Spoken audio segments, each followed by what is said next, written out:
81% of Americans think abortion should be illegal in the last 3 months of pregnancy. That's according to a 2018 Gallup poll, compared to the 13% think that it should be legal. The remaining 4% say it all depends.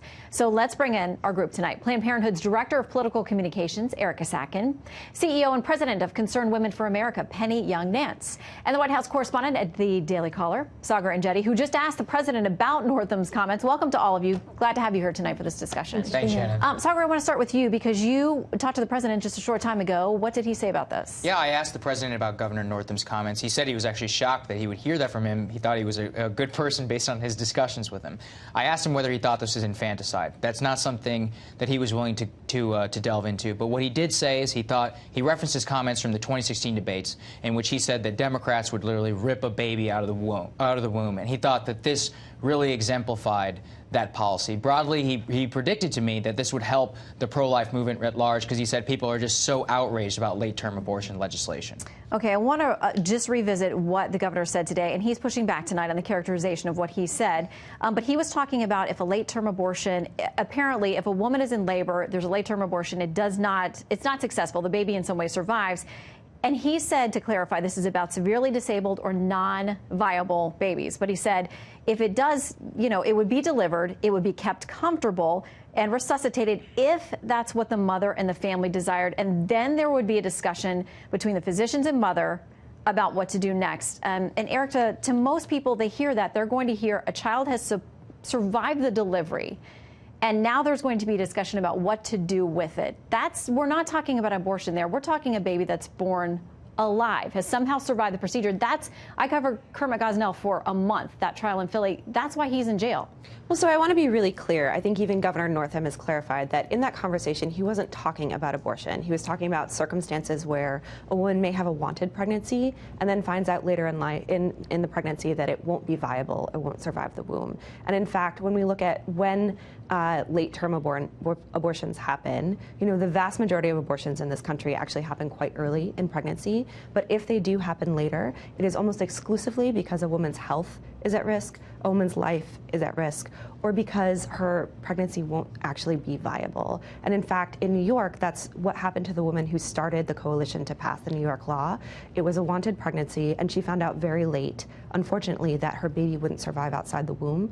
She made the decision she felt was right for her and wanted to make sure that other people in her state could actually get the medical care they needed in their hometown instead of having to travel outside of the state. Can we be clear, though, if the baby does survive, as was the case in Kermit Gosnell, if a baby does survive a late-term attempted abortion, should the baby receive care at that point, outside the womb? Absolutely, and if a baby is born alive, it does receive care. But at the end of the day, these bills aren't actually about that. What the bills do is, in New York and Rhode Island, it says if Roe versus Wade is overturned, which, as we've seen, is more and more likely, women will still be able to access abortion safely and legally. And in Virginia, the bill actually doesn't even go that far.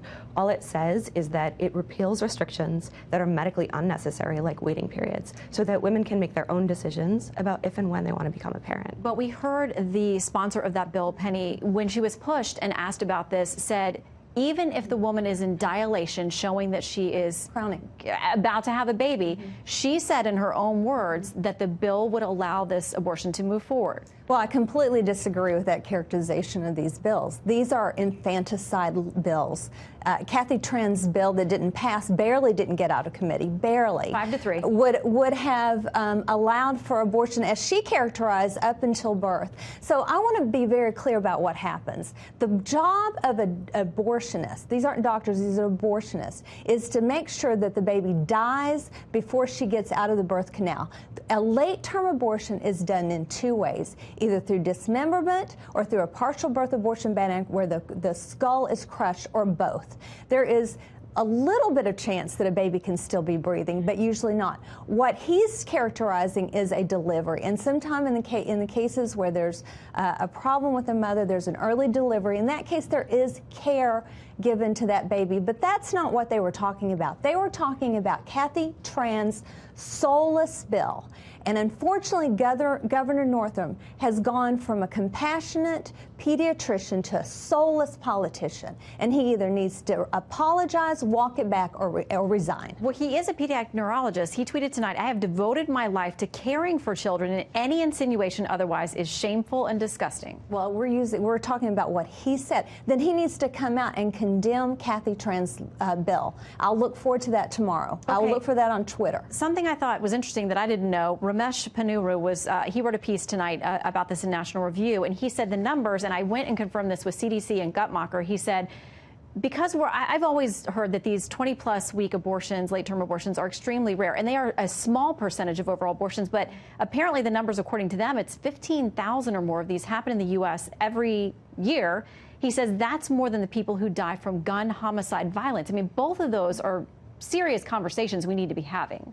Well, again, first I want to clear something up here. There is no such thing as abortion up until birth, and none of these bills, and that's just. But you would be against that if a woman wanted to. It's not how medical science works.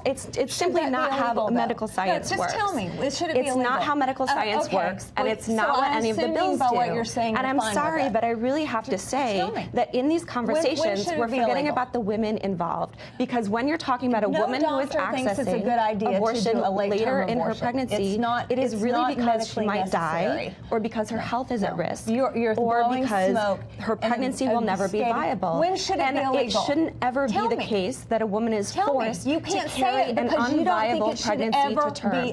Penny, I'm really trying to have a conversation with you about this, because it is an important conversation to have in this country. For a woman who is making the very difficult and personal decision about whether and when to become a parent, it shouldn't be up to a politician in Washington to tell her what to do. I think one thing that we can agree on is that somebody who's facing this in the third trimester, it's not a pleasant situation for anyone involved, and it's got to be one that is wrought with a lot of consideration. And 15,000 people a year apparently in this country are going through that. I think most Americans would want it to be more rare than that, based on those numbers. Tucker, final word to you. Well, I think what I saw from the president was there's a lot of discussion I've seen about whether his sincerity of the views. He had a real look of disgust whenever he was talking about this, and it seemed to really strike a nerve with him. And I was surprised with the level of levity that the level of seriousness that he gave it whenever he was making those comments. Well, it seems like these bills are doing one thing. They're firing up people on both sides to be more active on this conversation and in legislation on both sides of this. So we'll see if it winds up at the Supreme Court and what happens there. But thank you all for a conversation about it today. Thank you, Shannon.